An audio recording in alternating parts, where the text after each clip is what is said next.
Бақытсыз Жамал. Роман. 1910 жыл. Қазақтан шыққан талапкер, бұл кітапты қарап көр. Таратуға халыққа оқып, боларсыздар себепкер.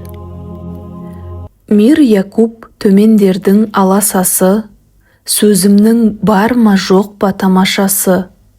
Жылтырап тесік моншақ жерде қалмас, қазақша бір роман жаза салшы. 300-ге біздің қазақ бөлінеді, осылай шежіреден көрінеді. Саны көп, сапасы жоқ, хаммадан бос, ғылымға мойынсынбай ерінеді. Шет шығып сахарадан баспас қадам, болады бүйтіп жүріп қашан адам. Бейхабар ғаламдағы хикматтан, тұтқындай қапастағы күні қараң. Болмайды кемшіліксіз ешбір халық, бәрінен кейін қалған қазақ анық. Басқа жұрт біз секілді жалқау емес, ғылыммен қараңғыны етер жарық. Шығып жүр әр халықтың талаптысы, болмай ма талаптанған әлақ кісі. Қазақта жазылмайтын бір ауру бар, келмейді мінін айтсаң жаратқысы. Кеудесін мырза десең көтереді, бардаяқ құрт ауруы жөтеледі. Шегінер халық пайдасы деген іске, деп айтшы осы сөзді бекер еді. Оқуға емес жұрттың бәрі құмар, оқығаны романды неде бұғар. Демеймін жалпақ жұрттың бәрі кешше, мағынасын түсінетін бар да шығар. Сонда да жұрттың бәрі біле бермес, сөз болар жақсы жаман бәрі кеңес. Мақсаты романның халық түзетпек, жазылған еріккеннен ертек емес. Жамалдың жайын жаздық бұл кітапта, бақытсыз бір қыз екен осы шақта. Біреуге хас нәрсемес һәм болған іс, жайылған бұл бір ғұрып әр қазақта. Айырсын оқушылар мағынасын, жай ғана хикая деп қарамасын. Көрген кім шариғаттан деген сөзді, қор етіп әйел халқын аямасын. Сатады қызды қазақ мал орнына, алмайды халал жұпты жар орнына. Әйелді хайуанға қисап етіп, тұтады өзін ерлер хан орнына. Байқашы өзің отчет беріп, бақытсыз Жамал қызды оқып көріп. Қазақтың әр жерінде бар емес пе, хисаплап уақиғаны көрсең теріп. Бұл сөзді оқып көрер қолына алған, иншалла хақиқат түр емес жалған. Тыйылып мыңнан бірі қиянаттан, көрсе кен ғайыпләрін әркім қылған. Қазақша роман жоқ басылған көп, бұл күнде халық ішінде шашылған көп. Қадари хал білгенімше мен де жаздым, тілеймін болса екен деп асырған көп. Өткен қыз шаруаға жеңіл болғандықтан, мал күйлі, бие ішті болып, көктал қыстаған Құрман деген атаның ауылы жылдағыдан жайлауға ерте шығып еді. Екі ауылнай елдің жайлауы Саумал көлге жағалай ауылдар қонып, былтырғы жұрттарына үй тігіп, көп ұзамай биеде байлады. Қыстай бір-біріне араласпаған ағайындар сағынысып, қашаннан астас тойлас болған ғадеттерінше бір ауылды бір ауыл ерулікке шақыра бастады. Боз балалар аралап қымыз ішеміз деген болып, тәуір киімдерін киіп, жақсы аттарын мініп, қызды ауылды қырыңдап жүрулері көрініп, балалар да асау тайларын үйретпекте еді. Бір күні түс кезінде көлдің жел жағынан шаңдатып, шауып келе жатқан бір орыс, бір қазақ көрінді. Балалар қашып үйге тығылып, үлкендер бұл екеуі қайда тоқтар екен деп тұрғанда, барды да Бекжан деген ауылнайдың үйіне түсті. Жарты сағат болмай-ақ сол жайлаудағы елге ерте осы жерге крестьянский начальник келеді деп мағлұм болды. Әлгі екеуі бірі стражник, бірі поштабай екен. Төренің алдынан үй тіктіріп, лау байлатып, қой сойдыруға шыққан. Ол түні Ауылнай выборныйлар ұйықтамастан қызметінде болып, таңертең ауылдан оқшауырақ жерде тігіліп қалған бір ақ үй, бір қоңыр үй көрінді. Сәске кезінде қоңыраулатып пәуескемен төреде көрінді. Алды артынан етектері далиып, жалпылдап шапқан қазақтармен даярлаған үйге келіп тоқтағанда, мойындарына шынжырлы знак таққан ауылнай билер неше мәрте шұлғып, қошеметпен тақсырлап үйге кіргізді. Сол арада жұмысы бар, жоқ болса да, тамашаға 100-дей кісі жиналып қалған еді. Халықтың қазіргі әңгімесі: начальник не жұмысқа келеді екен? Бәлки, биылғы сатыбалдының арызы шығып қалған болар ма? десті. Бағызылары: жоқ, оның үшін неге келсін? Мәмбеттің болыстығын өзіне әперуге келген шығар деп, әр қайсысы өз ойындағысын айтып, даланы бастарына көтеріп, гүрілдесіп отырғанда маңдайынан тер шығып, бөркін қолына ұстап, үйден Бекжан шықты. Жұрт бұған қарап: қалай ауылнай, төре қызметке разы ма? Не жұмыспен келген екен? деп сұраған соң ауылнай айтты: әлхамдулилля, өзімді бек мақтап, қолымнан қайта-қайта спасибо деп ұстады. Шыққан жұмысы бұл жерде емес, Қарасу станциясындағы Хахол қаласына барады екен. Мұнда қонақ болып, тынығып, кешке жөнеледі. Өзі бек рақымды кісі көрінеді. Шаруа қалай, ел арасы тыныш па деп хаммасын сұрады. Әнеугінгі Көтібайдың мені боқтағанын айтқаным жоқ. Оны айтқанда бәлеме болатын еді, не қылайын? Хасеннің көңіліне қарадым. Және де төренің бір жат хабары сол: қазақтан солдат алынбайды, бірақ мұжықтар секілді қала болам десең, 15 десятина жер беріледі деді. Егін салыңдар, школа ашыңдар, ұлықтарыңды сыйлап, бұйрықтарын орнына келтіріңдер деп насихат айтты. Бекжан начальниктен тағы естігенін сөйлей бастағанда, әлгі топтанып отырған халыққа бір жігіт шауып келіп: сүйінші, сәрсеке, Шолпан жеңге аман есен босанып, тақия тігіп беретін тапты деді. Сол уақытта жастар сәрсеке деп, үлкендер Сәрсенбай, қуаныш қайырлы болсын, Алла ұзағынан сүйіндірсін, әйел бала демеңіз десті. Сәрсенбай: жоқ, олай демеңіздер, мен қайбір ұл-қыз таңдайын деп жүрген кісі деп, орнынан тұрып, атына мініп үйіне қайтты. Оқушылар, хикаямыздағы оқиғалар жоғарыда айтылмыш Сәрсенбайдың үй ішіндегі кісілерден басталғаны себепті анық аңлатпақ үшін Сәрсенбайдың кім екендігін һәм қандай кісі екендігін жазамын. Сәрсенбай ешбір ғылым оқымаған, момын, мал баққан кісі еді. Атасынан артық дәулет қалмаса да, берірек келген соң малы да жақсы болып, жылқысы 100-ден асып, 200, 300 деп қойда бітіп, қатардағы малды үйінің біріне қосылып еді. Бірақ мал жағынан көңілі хош болса да, Сәрсенбайдың жамағаты қалампыр ғұмырында бала көтермей, бұл екеуі балаға мұқтаж еді. Сәрсенбай бағызы уақытта өзі де һәм жаны ашитын жақындарының сөзімен де бала үшін бір тоқал алуды ойласа да, қалампырдан аса алмай, әне-міне деп жүруші еді. Бір күні бір мәжілісте отырған уақытта бір құрдасының қымыз ішіп қызып отырып, әзілмен болса да, шынымен болса да сөз арасында: әй қубас, сонша малды айдап жүріп, дұрыстап зекет бермейсің, қажыға бармайсың, кім үшін жинап жүрсің? Ақырында қалампырдан қорқып тоқалды алмадың деген сөзін естіп, ол күні үйіне бек мұңайып келіп, қатынымен сөйлеспестен жатып қалып еді.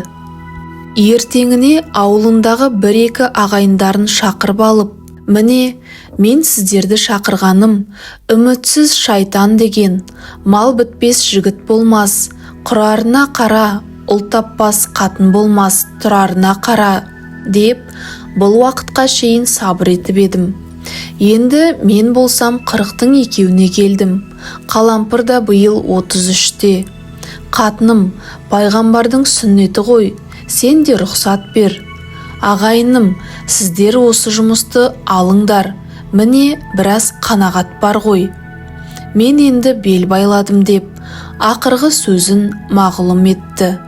Қалампыр қанша ұнатпаған болса да, бұл сапарда Сәрсенбай да, һәм басқалар да бір ауызды болып, сол жерде ақ уағда қылғанын көріп, іші суып енді сөйлегенімен қолдан еш нәрсе келмесін біліп, не қылсаңдар ықтияр, әуелінде мен тоқал алма деген жерім жоқ, маған несін айтасыңдар деп түсі бұзылып үйден шығып кетті. Мұнан кейін көп уақыт өткізбей, Сәрсенбай бір қыз айттырды. Өздеріне 40 шақырым жерде Сайболат деген елде Жарас деген молланың бір ұл, бір қызы бар екен. Молла опат болған соң, қатынын бір жақын кедей әмеңгері алып, әлгі 2 жетім бала соның қолына шыққан еді.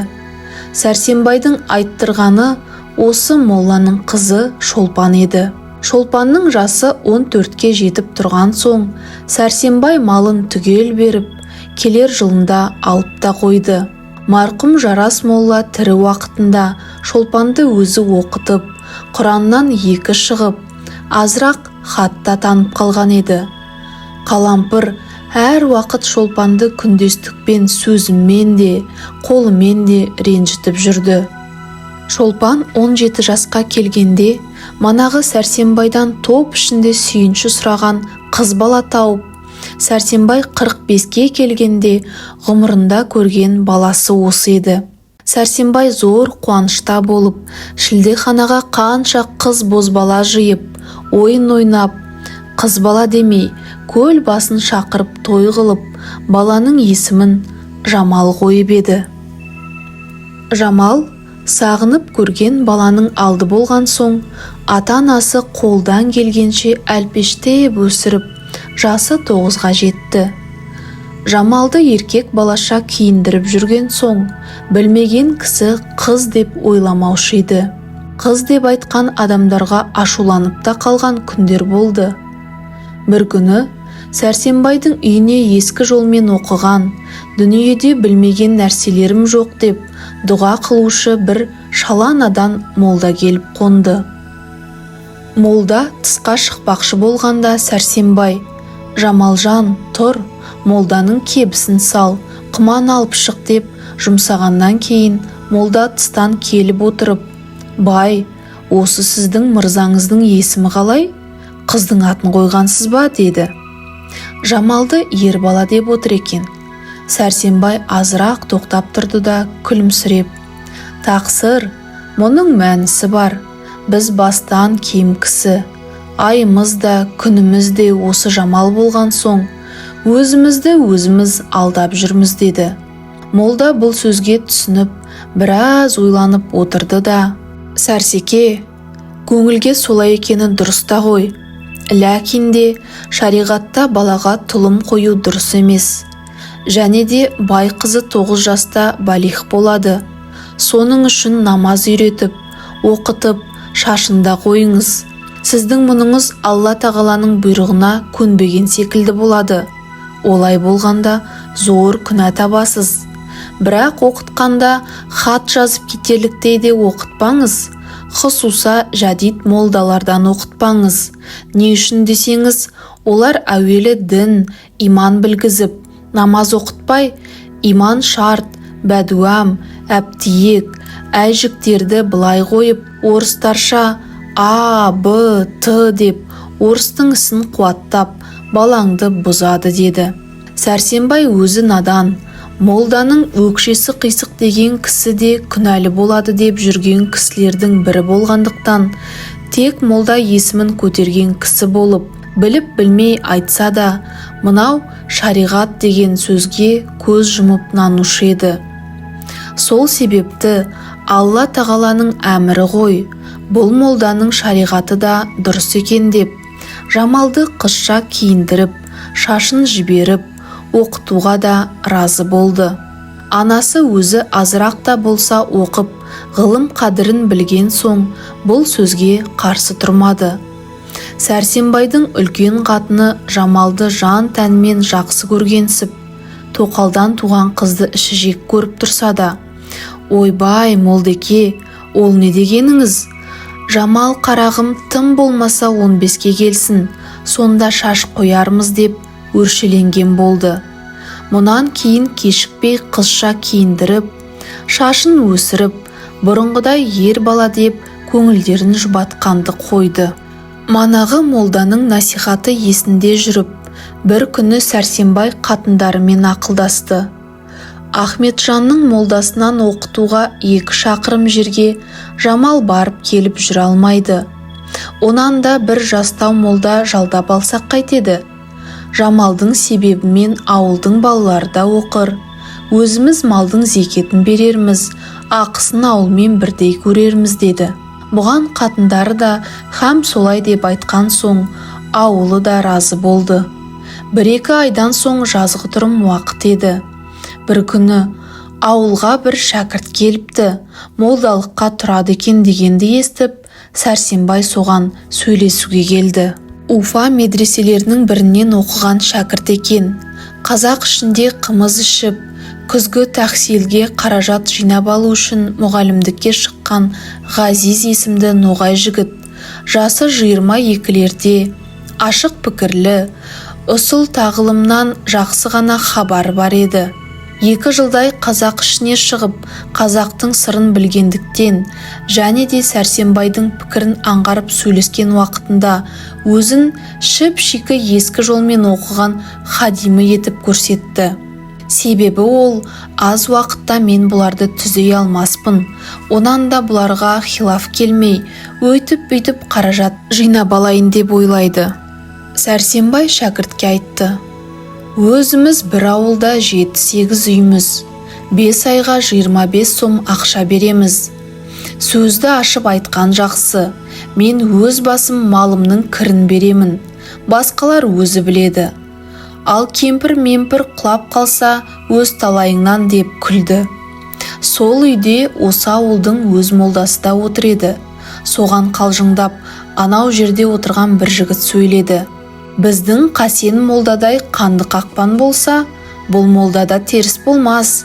Біздің молда Торқа бәйбіше мен Жаппардың баласы өлгеннен бері дәндеп, күнде бір келе жатқан кісі болса, намазға шақыра жүрме деп қарап тұратын болды, деп үйде отырғандарды ду күлдірді. Біраз сөйлескеннен кейін Сәрсенбай шәкіртпен келісіп үйіне алып қайтты. Уәделері бойынша мұғалім Хаман Сәрсенбайдың үйінде тұратын болып, Сәрсенбаймен бірге еріп келіп, бір үлкен боз үйге кірді. Сол минуттақ ауылдың адамдары жиналып, Қалампыр бәйбіше сабадан қымыз құя бастап, Сәрсенбай да Жамалға: тұр қарағым, Молдекеңе мал әкел деп әмір етті. Жамал атасына бір қарап тысқа шығып еді, соңынан кешікпей Сәрсенбай да шығып, Жамалға ақырын сыбырлап айтты: әнеугүні жамбасы құрттап жүрген көк қозын әкел, үйге кіргізерде кескегін алып таста, ұқтың ба? деді. Жамал да ұқтым деп жүгіріп кетіп, жарты сағат болмай айтылмыш қозы бата қылынып сойылды. Жиылып отырған кісілер мұғаліммен кеңесе бастап, үйдің жабағынан қыз қатындар сығаласып тұр еді.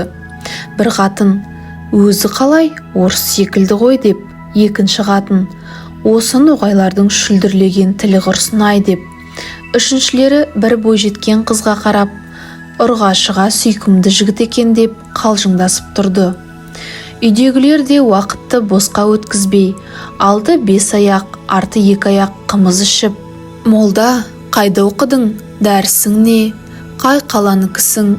Затыңыз ноғай ма? Башқұрт па? Неше жасқа келдің? Атаң бар ма? Бұрын қазақ ішіне шығып па едіңіз? Жамағат бар ма? деп үсті-үстіне керекті керексіз сөздерді сұрап, мұғалімнің басын қатыра бастады. Әл хасыл осы секілді мәжіліспен отырып, сойылған малдың етін жеп, халық тарады. Екінші күні мұғалімге бір қос тігіп беріп, 10 шақты шәкірт жиналып, оқу басталды. Бұл шәкірттердің бір-екеуі болмаса, басқалары бұрын ешбір қаріп оқымаған еді. Мұғалім қанша ұсыл жадид тәртібіне оқытпақшы болып ойласа да, бала иелері: молда, балаларға иман, намаз үйрет, бұрынғы молдалардың оқытқан кітабын оқыт, біздің балаларға сол жетеді, басқалардың керегі жоқ деген соң, лажсыз олардың тілегенін оқытты. Бұрынғы оқымаған балалардың ішінде ең зейіндісі Жамал болып шықты. Жамал осы майда 9 толып 10-ға қарап еді. Бір ай өткеннен кейін мұғалім Жамалдың зейініне қызығып Шолпанға айтты: Жамалды ұсыл жадидке оқыта бастасам, аз уақытта хат жазып кетер еді, бірақ бай ұнатпайды ғой деп. Шолпан тұрып: молдеке, біздің отағасының сөзін не қыласыз? Ақырын оңашада жасырып, хат жаздырып үйрете беріңіз деді. Мұғалім бұл жауапқа бек қуанып, сол күннен былай шәкірттер тарап кеткен соң Жамалға күнде 1-2 сағат хат жаздырып үйрететін болды. 3,5 айда Жамал мұғалімнің ыждағаты, өзінің өткір зейіні саясында хат танып, жазарлықтай болды. Мұғалім әпенді сол жолмен 5 ай оқытқанда, Жамал бек әйбат болып, түрлі кітаптарды оқитұғын болып қалған еді. Сентябрьдің ақырында мұғалім Уфаға қайтып, Жамал да оқуын тоқтатты. Мұғалім Сәрсенбайдың үйінде тұрған уақытта Шолпан бір ұл перзент тауып, сол себепті аяғы құтты болды деп, мұғалімді Сәрсенбай жақсы қаражатпен қайтарды. Сәрсенбай жаңа туған баласының есімін осы молдадай жігіт болып, өзі де молда болсын деп ғазиз қойды. Мұғалім қайтып кеткен соң, Сәрсенбай енді бір молда ұстаймын деп, ертең бүгінмен жүргенде қыста болып қалып, және де әркімнің: енді жарар, Жамалды оқытпай-ақ қой, 12 пәнді түгел білсе де, әйел бала дәріс айтып, елге бас болмас деген сөзіне Сәрсенбай айналып, тіпті молда ұстамай қойды. Ауылындағы басқалары әр қайсысының дәулеті шағын болғандықтан шамасы келмейтін болды. Жамалдың ғұмырындағы оқу осы 5 айлық қана болып, хат жазарлықтан әрі аспай тоқтады. Мұғалім кеткеннен кейін Жамал хаман қисса оқитын болып, атасы да тыңдаудан жалықпаушы еді. Үйге бір қонақ келіп қонса: Жамалжан, қонағыңа қызмет ет, қисса оқы, салың қайда, қыз жібегің қайда деп куә болып отырушы еді. Жамал да ерінбей қиссаларды басынан аяғына шейін оқып тастаушы еді. Жамалдың оқымаған қазақ қиссасы бек аз еді. Ел аралаған меліші саудагерде нендей жаңа қисса болса, атасы оған шығынсынбай алып беруші еді. Жамалдың бір кішкене сандығын ашып қараған кісі сал, қыз жібек, зар құм, қисса уақиға көр бала, Біржан Сал мен Сара қыздың айтысқаны, Ноғай мен Қазақтың айтысқаны, Ақ сұлу, Айман Шолпан, Боз жігіт, Шәкір Шәкірат, Ақмолда, Нұржан, Әбубәкір молданың өлеңдері һәм басқа сол секілді кітаптарды көрер еді. Хәтта Жамал сол қиссалардың бағзы бір өлеңдерін жатқа да біліп, бір ойынға бара қалса, Жамал өлең айт дегенде тартынбай айтып салушы еді. Осындай қиссаларды оқумен һәм ел ішіндегі айтып жүрген қыз бозбаланың өлеңдерін жазып алумен молдадан оқып жүрмесе де, жазуын күннен күнге дұрыстап бара жатты. Жамалдың осындай зеректігі ауызға ілініп, 10 жасына жеткен уақытында әркімдер Сәрсенбай үйінде бір жақсы бала бар деп айттыруға қызыға бастап, және де Жамалдың анасы ақылды, көркем қатын болғанға, анасын көріп қызын ал, аяғын көріп асын іш деген мақалды да еске тұтып сөйлеуші еді. Бір күні бие ағытар уақытта ауылдың сыртындағы бір төбешікте құпия сөйлесіп 3 кісі отыр еді. Оның бірі Мағлұм Сәрсенбай, екеуі сол елдегі атқа мініп жүрген. Ел арасы тыныш болғаннан даулы, сөзді болғанын артық көретін пысықшалау адамдар еді. Әлгі екеуі Сәрсенбайға қарап: «Сәрсеке, бұл заманның өзі қорыққанды сыйлайтұғын заман болды. Азырақ дәреже біткен кісі бай, қара кісіні кісілікке алудан кетіп барады. Сол себепті біздің сізге айтқалы келген сөзіміз: Алла тағала сізге біреуден артық, біреуден кем дәулет беріп, екінші мынау бір жаман немеңіз бар. Бұл заман екі айналып келмес. Бір күндерде малың шығын болып, басқа да зар болдыңыз. Қубас деген сөзді естіген күніңіз болды. Енді тәуекел деп, атыңызды бір шығарып қалсаңыз қайтер екен? Міне, сайлауға да 3 ай қалды. Көп болса 300 теңге шығар. Сіз мақұл көрсеңіз, біз өзімізге қараған құрман болып, билікке сайлағымыз келеді. Халық сөзді бір сапарға қалай тастап кете қояр екен деп ойлаймыз. Өзіміздің Нұрпейіс би ризалығымен берсе, жолын алар, болмаса тәуекел деп шарға түсерміз деп, неше түрлі тәтті сөздермен құбылтып, Сәрсенбайды азғыра бастады. Сәрсенбай қанша момын адам болса да, сөзге бұрылмайтын пенде бола ма? Дәулетке қызығып біраздан соң, өздерің біліңдер деп жауап қайтарды. Бұл мәжілістер бір мәрте болмай, бірнеше күндер ақылға салынып, ақырында Сәрсенбай билікке таласпақшы болды. Сайлау жетті. Сәрсенбай әркімге жомарттанып ат майын бере бастап, сойысы да артылды. Сап ақшадан 400 теңге жұмсалып, шарға түскен уақытта Нұрпейіске 19 шар, Сәрсенбайға 14 шар шығып, біздің жаңа талап босқа қалды. Бұл істің бұлайша сағаты болмауы да сол елде жұртқа қадірлі және де болыспен құда Байжан деген кісі еді. Шарсалардың алдында Байжан выборнойларға: «Сендер шарларыңды Нұрпейіске салыңдар. Жаңа байған бір құрманның болғанынан алашқа сөйлескенде намыс жібермейтін, елдің белін сындырмайтын Нұрпейіс артық емес пе» деп айтып отырғанын сол сағатында Сәрсенбайға біреу келіп жеткізіп еді. Сәрсенбай салы суға кеткен кісідей болып үйіне қайтты. Көп расход шықты. Ұл жеп жайына, қыз жеп байына кетті. Қасындағы әуелгі тыныш жатқан Сәрсенбайды билікке таласуға қыздырған достары: «Қап бәлем, келер сайлау болсын» деп қайрат берген болды. Осылайша сайлау тарқап 5-6 айда өтті.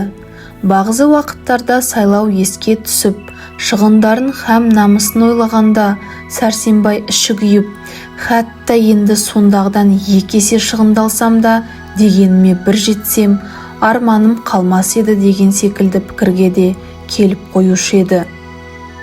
Жоғарыда айтып өткен Байжанның 17 жастарға келген Жұман дейтін бір таз һәм ақылсыз баласы бар еді. Сол елде 2-3 Жұман есімді жігіттер болғанға, бірін Сары Жұман, бірін Тапал Жұман, ал Байжанның баласын Таз Жұман деуші еді. Ата даңқымен қыз өтеді, мата даңқымен бөз өтеді деп, Байжан өзі тәуір болған соң, қол жетіп тұрған заманда бір бай жерден Жұманға жақсы қыз айттыруға ойы бар еді. Бір күндерде Байжан мәжіліс арасында Жұманға құда болатын лайықты жер білгендерің бар ма деп сұрап отырғанда, біреу тұрып: «Биылғы Нұрпейіспен билікке таласатын Сәрсенбайдың бір жақсы баласы бар. Шешесі тәуір кісі, Жарас молданың қызы. Өзі оқыған бала, қазірде 10-11-ге келсе керек» деді. Олай болса, бұл ескеретін жер екен деп Байжан ішінен ойлап қойды. Көп ұзамай Байжан Сәрсенбайға: «Құдай қосса құда болайық» деп бір кісі жіберді. Бұл хабарды есіткеннен соң Сәрсенбай үй ішіне ақылдасып көріп еді. Үлкен қатыны ұнатып, Жамалдың анасы Шолпан ұнатпады. Сөйтсе де өткен сайлаудағы Байжанның Нұрпейіске болысып, өзін құр тастағанын ойлап, Сәрсенбай құдалық себебімен келесі сайлауда би болмаспын ба екен деген ойға кіріп, өзін билікке таластырған достарына ақылдасты. Бұлар естіген жерден: «Құдай берді, әйде қайырлы болсын, құда болыңыз, қызды қырғызға да береді. Байжанның баласын жұрт пәлен түген десе де, асылдың тұқымы ғой, әлі ақ өскен соң түзеліп кетеді» деп, өзі босап тұрған Сәрсенбайды құда қылуға айналдырды. Жалғыз ақ шолпан неше күндей көнбей, Жамалды өзінің теңіне береміз.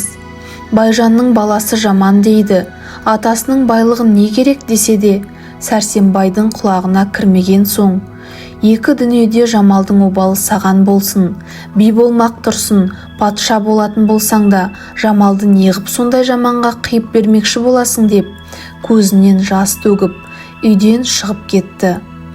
Ұрғашының шашы ұзын, ақылы қысқа деген осы деп, Сәрсенбай басқа сөз айтпай, ішінен мыңқылдап отырып қалды. Сәрсенбай бұрын Жамалды жақсы көріп, өзінің теңіне беремін деп жүруінде еш шүбә жоқ еді. Бұл сапарда сайлаудағы шыққан шығын, кеткен намыс һәм ілгерідегі үміт һәммәсі қосылып, оның үстіне көлденең кісілердің сөзі де қамшы болып, не қылса да Байжанмен құда боламын деп жауап қайтарды. Бір айдан соң батасы 47-нің малы 200 теңге ақшаға келісіп, Байжан келіп құда түсті. Сүйіп болған құдасын Сәрсенбай китке разы қылып қайтарды.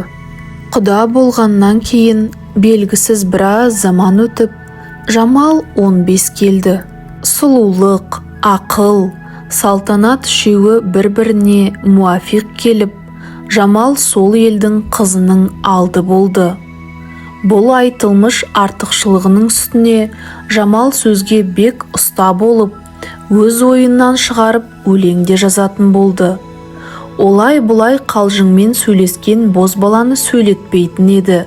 Ел ішінде тілді бозбалалардың көзі түсе бастап, шет елдерге де Сәрсенбайда бек көркем бір ақын қыз бар деген лақап жайыла бастады. Осы елде бір қыз ұзатқан той болып, кешке ойынға жұрт жиналып еді. 5-6 талапты бозбалалар жиналып, осы Жамал жаста болса өлеңге де, қара сөзге де бек пәле болып барады. Бүгін кешке бір өзіне өлең айтып, бетін қайтаралық деп, һәммәсі ақылдасып, 3 ауыз өлең шығарып, өздерінің арасында бір пысықтау жігітке Жамалдың қасында отырып айтуға тапсырды. Бұлар Жамалдың күйеуінің жамандығын бетіне баспақ болып, өлеңдерін де сол мағынада шығарған еді. Түн болып, ойын басталып, манағы жігіт әуелгі планы бойынша өлеңін әбден жаттап алып, Жамалдың қасында отырды. Бір мезгілде бұл жігітке де өлең айт деп, реті келгенде баяғы 3 ауыз өлеңді Жамалға қарап, домбырамен әнге салып қоя берді. Домбыра қолыма ұстап бастым перне, нұр жауар деген сөз бар талаптерге. Жасымнан бай баласы бұлғақтаған, жаман қыз олай-пұлай маған тең бе? Білгенге ишара сөз жетер деген, білмеске сөзі қор боп кетер деген. Есекке арғымақты қосақтасаң, өтпей ме ғұмыр зайғы бекер деген. Алыстан ат терлетіп келдім тойға, жақсымен сұхбаттаспақ болып ойда. Қу өлген қыран бүркіт біз боламыз, теңгеріп жүрме құрбым тұрымтайға. Жамал бұл өлеңнің мазмұнына түсініп, және де өзіне бұл жігіттің ойына өлең айтарлық өнері жоғы мағлұм болған соң, әуелі бір ауыз өлең айтайын, сонда не дер екен деп айтқаны: сөзіңіз бек мүлайым ақын аға, өнерге жас күніңнен жақын аға, беруге қалай жауап білмей тұрмын, түсіндір сөзіңіздің затын аға. Бұл тойда отырғандар енді Жамалдың мына сөзіне жігіт не айтар екен деп тегіс тыңдап отырып, кәне сөйле мырза деген әр жерден дауыс шыға бастады. Әлгі жігіт өзінің бір жатқа үйренген 3 ауыз өлеңін бітіріп алып, Жамалдың мына сөзіне муафиқ жауап қайтара алмай, ұялғаннан қызарып, манағы өлең үйреткен жігіттерге жалтақ-жалтақ қарай берді. Сол уақытта Жамал көкірегін кернеп, мына өлеңді айтты. Ағадан сөз қайтпады қарындасқа, жігіттен сіздей жауап табылмас па? Бітсе егер өлең шіркін бойға қайнап, жауапқа сіздей ғазиз тартылмаста. Болған соң үйретінді бір-екі ауыз, айтуға сізге ағатай ұнамаста. Есек пен арғымақты мысал қылып, әпендім білгеніңді бетке баспа. Пендесі хақ жаратқан емес бірдей, хан қара би төремен кәрі жаста.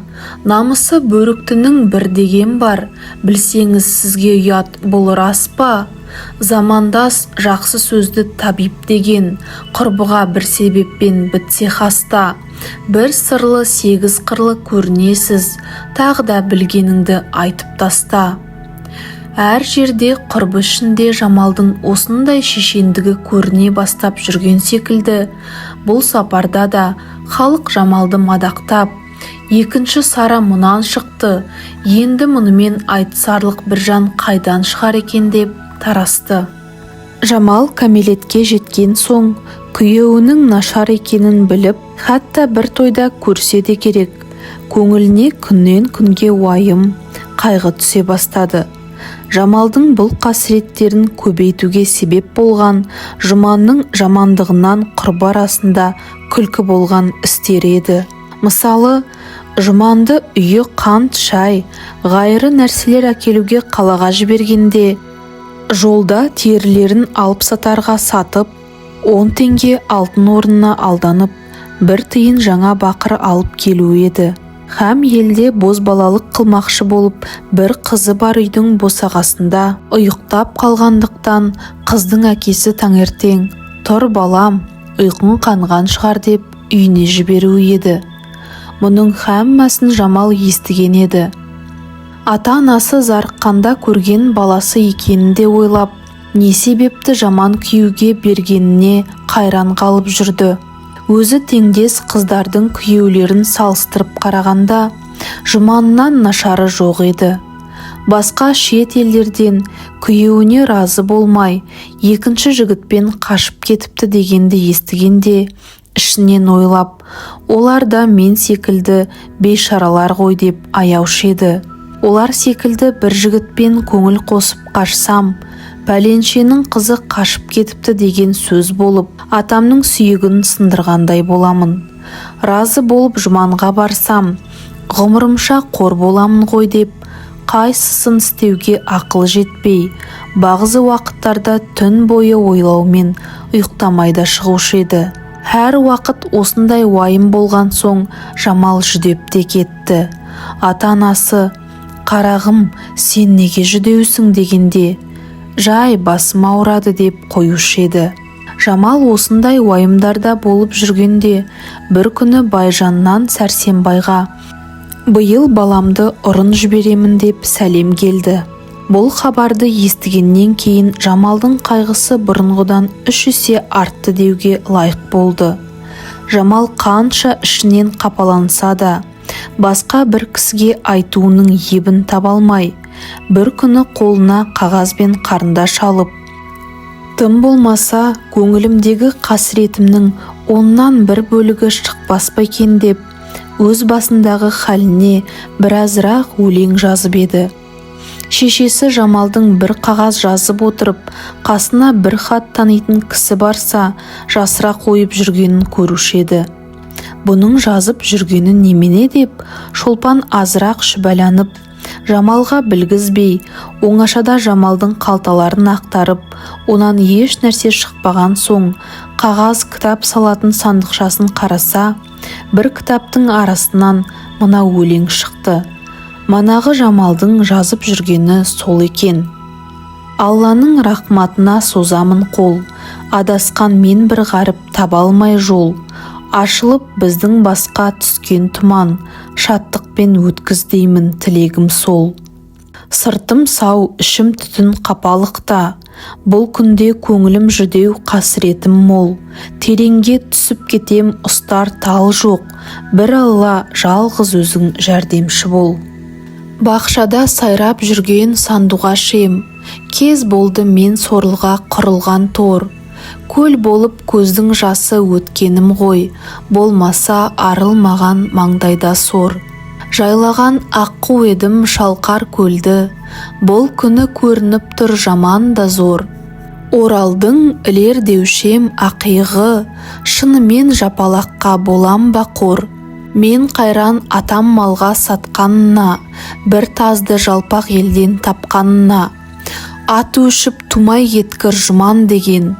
Мал беріп мен өзімсіп жатқанына. Атанып бай баласы қара басқыр. Жұманның не берерсің мақтанына. Қазақтың күллі ғайып ғадетінде. Түскенім бар қасқырдың қақпанына. Атама мен не жаздым қор қылғандай. Болмаса бір мінезбен жақпадым ба. Жасымнан тәрбиелі хан қызындай. Қасірет ақырында тартқаным ба. Әлпештеп ұлдан артық қыз басымды. Өсірген атам аубал артқаным ба. Бұл сөзді оқып көрген соң, анасының көзінен азырақ жас кетіп, қызының мұндай қайғыда жүргенін біліп, әлгі қағазды да орнына салып қойды. Енді Шолпан Жамал қанша уайымда болса, сонша қайғыра бастап, бір күні түнде төсекке жатқан соң Сәрсенбайға сөйледі. Құданың құдіреті, әуелде сен тіл алмай, баланы мұнша қайғы қасіретке салдың. Міне көрмеймісің, Жамалжан өзді-өзінен азып жүдеп кетті. Осы қалпымен қор болып кетсе, екі дүниеде бізге разы болар ма? Біздің ата-аналық хақымыз мойнымызда емес пе деді. Сәрсенбай не айтарын білмей, сөйтіп жүрме дей берді. Шолпан ашуланып, сөйтіп жүрмен құрсын, өз басыңда еркің жоқ, әркімнің қыздырған тіліне еріп, ақырында Жамалдың көз жасына қалып отырмыз. Ата-бабаң істемеген істі қыламын деп би болғансып, бір жылдың ішінде кәне шыққан мүйізің деді. Сәрсенбай әуелі таласып болмай қалғаннан кейін, келер сайлауда құдасының себебімен би болса да, бір жылға жетпей, съезд уақытында бір кісіні боқтап, қамшымен салып қаламын деп, билігінен түсіп қалған еді. Сәрсенбайдан берекелі жауап шықпаған соң, Шолпан тағы да сұрады. Енді өстіп Жамалды сүймеген кісіне береміз бе деп. Сонда Сәрсенбай қайраттанып, осы ит не былшылдап отыр? Құдайдың жазғаннан артық не қыламыз? Екінші кісіге береміз десең, Байжан болыстармен қосылып біздің жанымызды қоя ма? Малымыздан құрық, басымыздан сырық түсіре ме? Қатын дұшпан деген осы. Болмаса бұл сөзді айтар ма едің деді. Сәрсенбайдың жуас, қорқақтығы Шолпанға бұрыннан мәлім, һәм бұл сапарда да пікірі тамам көрініп қалған себепті. Енді бұл тұста Сәрсенбаймен ақылдасып, бастарына түскен уайымды бөлісуден үміт үзіп, сол түннен былай Жамал хақында Шолпан Сәрсенбаймен еш нәрсе сөйлеспейтін болды. Бас аман, малы түгелдердің көңілі шаттықта, Жамалдың көңілі хаман қайғыда болумен біраз уақыт өтіп еді. Жамал қанша қайғылы болса да, сырын халыққа білгізбес үшін, һәм жабыққан көңілін көтеру үшін, қыз бозбала жиналған ойын тойдан қалмаушы еді. Және де Жамал болмаған ойынның қызығы да аз секілді көрінуші еді. Қыс ортасы болған еді. Бір күні сол елде бір байдың баласы болмай жүріп, жамағаты ұл тапқанға қыз бозбала үшін үлкен мәжіліс шілдехана болды. Атырабындағы ауылдың қыздары тамам келіп, Жамал да әзір болды. Ағаш үйдің кең бір бөлмесіне төрінен есігіне шейін халық толған еді. Бұл елде ойын сауық әлі қалмаған болғанға, бір қыз бір жігіттен қатар отырғызатын әдет бар еді. Жиылғандар бірі өлең айтып, екіншілері қалжыңдасып, ойын әлі қызып бастала қоймаған уақытта есіктен «Кеш жарық» деп бір-екі жігіт кіріп келді.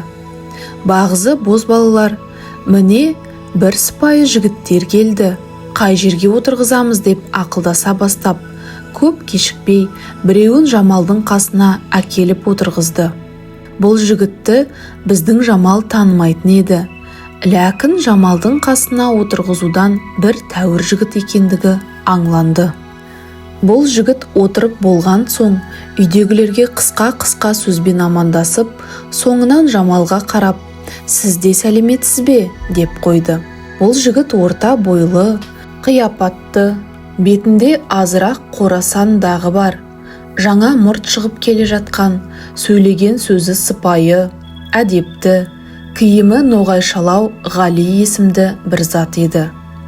Көлденеңнен қарап салыстырғанда, бұл үйдегі жігіттердің абзалы Ғали, қыздардың абзалы Жамал секілді көрініп, екеуінің қатар отырулары да бек жарасып кетті.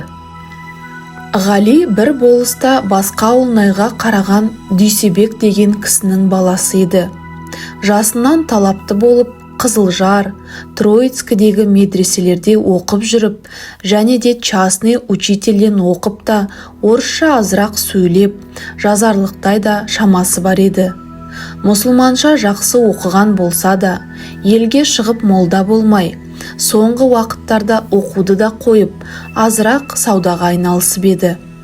Атасы бай адам болмаса да, Ғали инабатты жігіт болып, әрдайым алыс-беріс істерінде уағдасында опашыл болғандығы көрінгенге, байлар шамалап несие беруден тартынбаушы еді.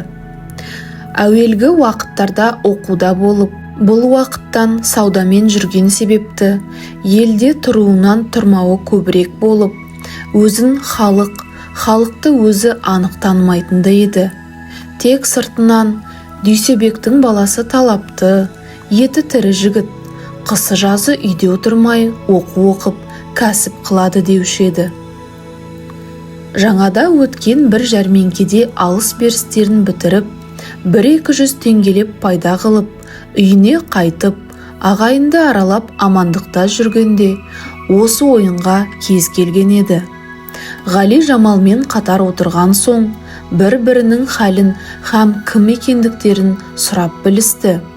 Ғали Жамалдың бұрынғы көріп жүрген жігіттерінен сөзге ұстарақ, сұраған сөзіне толық жауап қайтарып, һәм өзі де ләззатты сөздер сөйлей бастағанға, маңайындағылардың не істеп, не сөйлеп, не ойнап жатқанын естімеген секілді ұмытып, шын ықыласпен кеңеспек еді.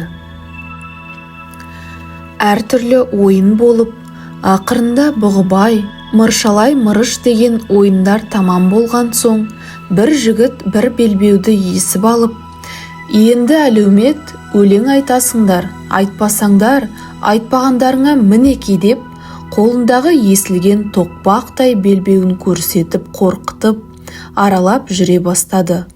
Білген қадарынша Ғали мен Жамалдан басқа бозбалалар өлең айтып жатса да, өлеңдері қашаннан бері айтып келе жатқан ескі өлеңдер еді.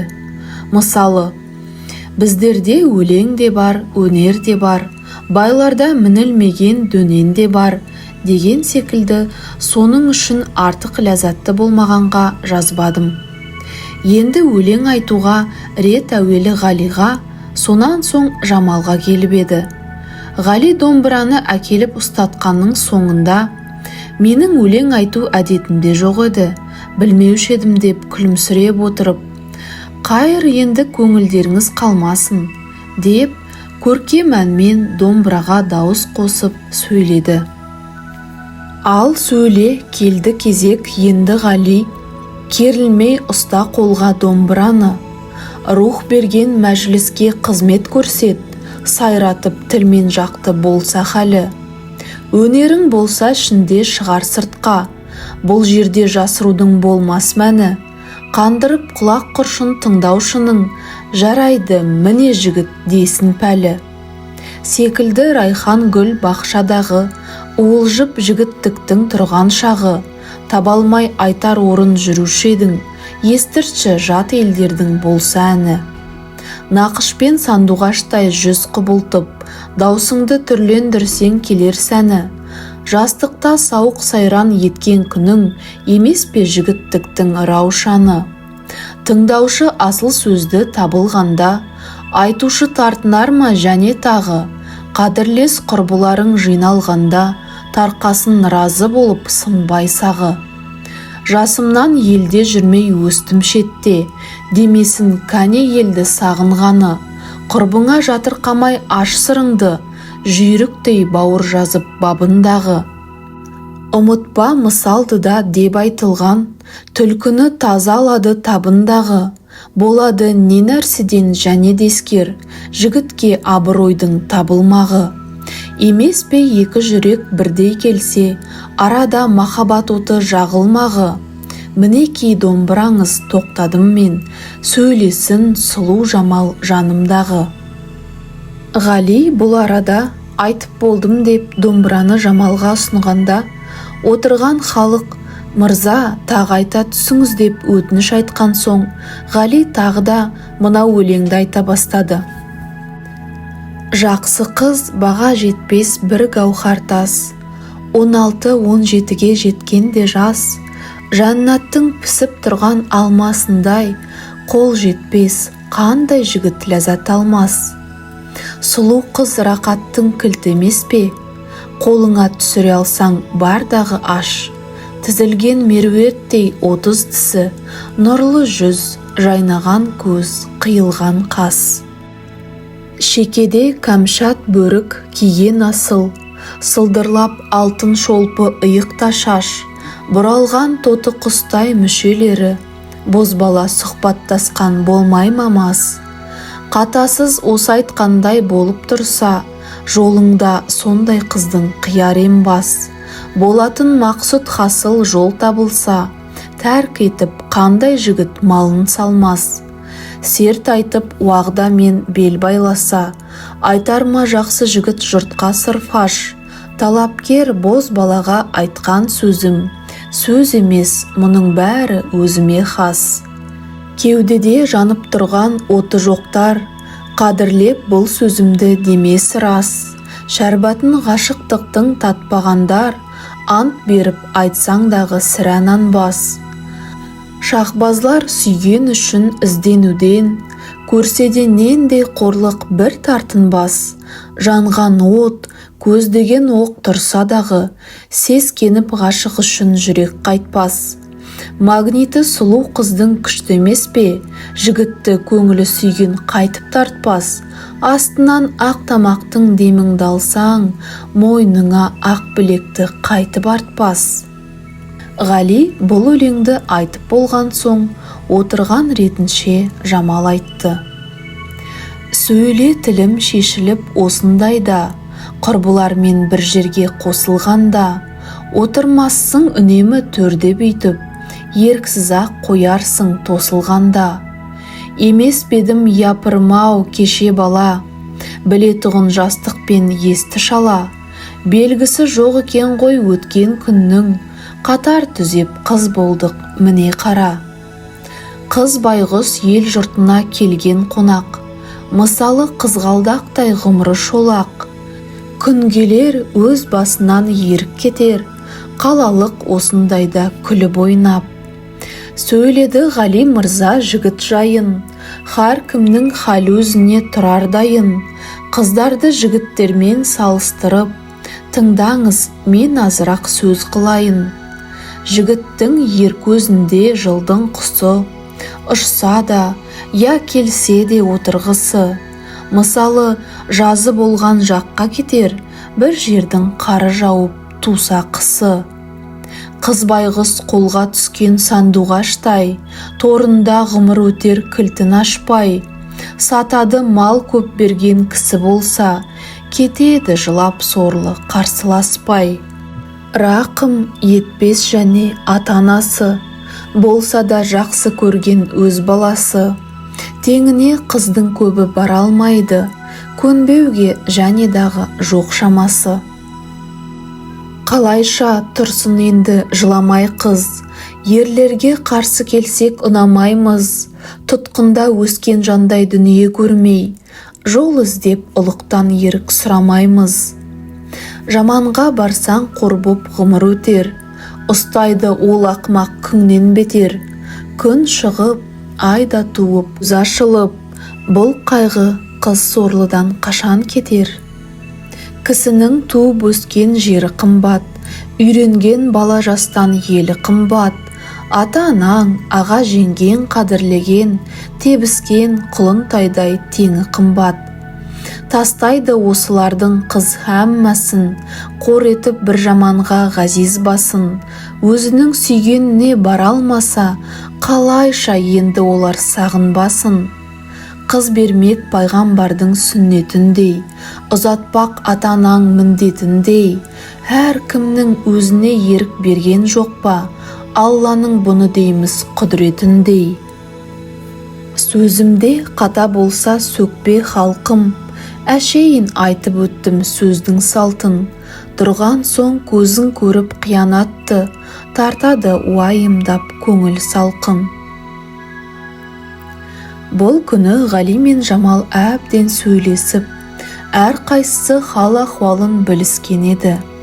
Іштерінен бір-біріне ұнағандығы білініп, бір көрген біліс, екі көрген таныс, мұнан былай да кез келіп жүрерміз деп, бұл сапарда айрылысқан еді. Ғали әлі қалың бермеген бір талапты жігіт болғанға, Жамалдың күйеуіне наразылығына қарай, екі тараптан да бір-біріне махаббат байланды деуге лайық болды. Не үшін десеңіз, екеуінің де сол ойын болған түндегі сөздері көңілдерінен кетпей, хаман бірін-бірі ойлайтын болды.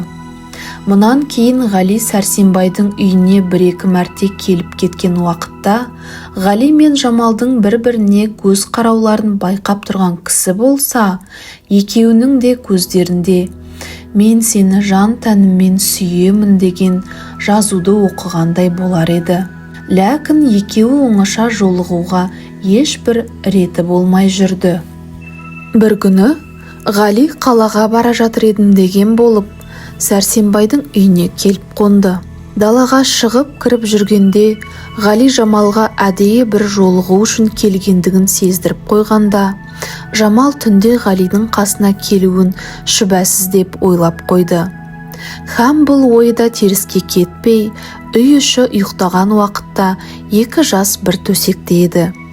Екеуі әуелі жолыққан күндерінен бері нендей ойлар ойлағандарын, бірін-бірі көруге сағынғандарын айтып, һәм бастарындағы оқиғаларын да азырақ қозғап қойысты. Екеуі түбегейлі терең ойға бармай, ақырын көрерміз, қазірше ойнап күліп жүрейік деп уағда етіп, араларында шын достық ғаламаттары болып қалды.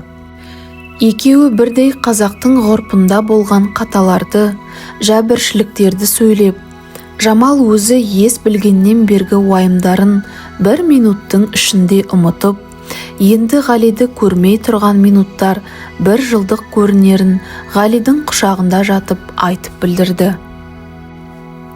Осылайша Ғали Жамал дос болып, әрбір лайықты уақыттарда жолығып, сұхбаттасып жүріп, қыс өтіп жазда келді. Бұл екеуінің көңілдерінде бір ғана ой бар еді, бірақ бір-біріне бұл күнге шейін айтуға әр қайсысы өздеріне сенбеген секілді болып, үндемей жүруші еді. Бұл ойын Жамал сөйлесе, Ғали қабыл алуы, Ғали сөйлесе, Жамал қабыл алуы шүбәсіз болса да, сөйлеуге екеуінің ойындағы мақсаттары бір болған секілді, қауіптері де һәм бір еді. Жамал мен Ғали аз күнгі ойын күлкінің қызығымен өздерін дүниедегі бақытты адамдардан санап жүргенде, бір күні бұларға үлкен қасіретті хабар естілді. Байжан мен Сәрсенбайдың арасындағы уағдалары болып, енді бір айда Жұман күйеу ұрын келіп, қалыңдық ойнайды деген өсек расқа шықты. Бұл ренішті хабар бұл күнге шейін Жамал мен Ғалидің іштерінде сақтап жүрген сырларын бір-біріне білдіруге себеп болды. Бұл айта алмай жүрген сырлары, екеуі қалай ғұмырлық жолдас болып, Жұманнан Жамалды құтқару екен. Бірақ әрқайсысы да өздерінен басқа ешбір жәрдемші болмағанға, текке халыққа масқара болып, мақсатқа жете алмай қаламыз ғой деп қорыққан екен.